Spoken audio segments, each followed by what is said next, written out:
Now, 27 storm trap weather with meteorologist Max Saparis. Welcome back, everyone. We start off with Doppler radar, which is showing a few spots still getting some light to moderate rain.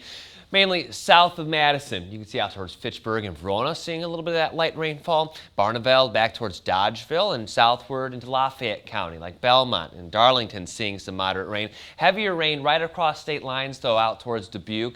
And that's where we are seeing more steady and consistent rainfall that's going to continue to move our way. So look at all that rain back towards northern Iowa over the last 3 hours. Yeah, you can see those brighter oranges and reds indicating some heavier downpours. That's going to move our direction and give us increased rain chances to continue heading into the afternoon. And because of that, we're monitoring a flash flood watch newly issued from the National Weather Service within the last hour.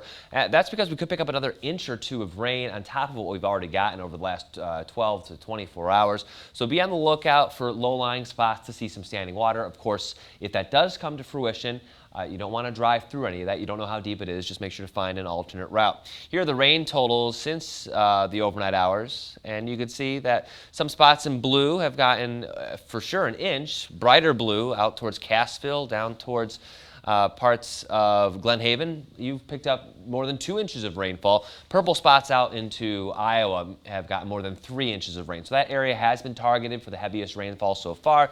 Meanwhile, elsewhere we've gotten around 1/10 to 1/2 inch from Madison northward. So as we look at the future track, we're going to be continuing to talk about some rain as we get into the afternoon hours, hit and miss here as we, on and off rather, as we get later into the day. Here we are by 3 o'clock. Could see a couple claps of thunder as we get later into the afternoon and evening, so some isolated heavier downpours are possible. But notice this model wanting to keep pretty consistent rainfall on the southwest side of the state, which is why, again, low-lying spots could see some standing water. Most of this rain should be out of here by midnight. The exception, I think, is going to be farther north and east. The tail end of the system could impact the 151 corridor or up I-39 through Columbia, Marquette, Green Lake, and Dodge counties. And your rain will likely wrap up soon after midnight.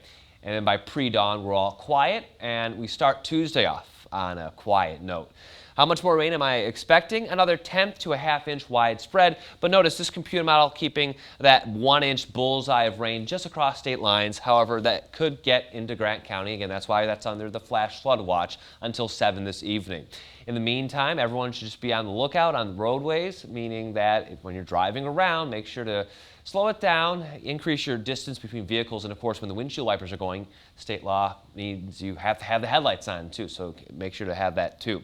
Temps are rain cooled in the upper 60s to around 70. 70 the warm spot in Fond du Lac and Janesville, 68 in Watertown and Lone Rock, 63 in Mineral Point, 67 in Monroe. So it's a mild, muggy day, and we're not going to get much warmer. I think we'll get into the low to mid 70s across most of the area, with scattered rain expected on and off here as we get through the rest of the day. So keep the umbrellas handy, and maybe even a couple claps of thunder later in the afternoon and evening. So scattered showers are expected. There's that low pressure system coming on in.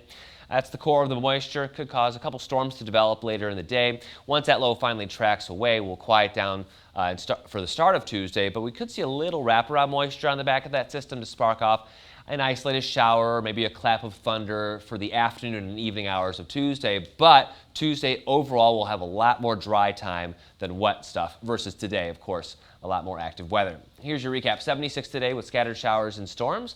Rain will wrap up around midnight or soon thereafter, with temps a little cooler than this morning in the upper 50s by pre-dawn Tuesday. And Tuesday afternoon, we're back to the mid-70s. Mild trend. We'll see some sunshine tomorrow and still have an isolated shower or storm threat for the afternoon and evening of Tuesday.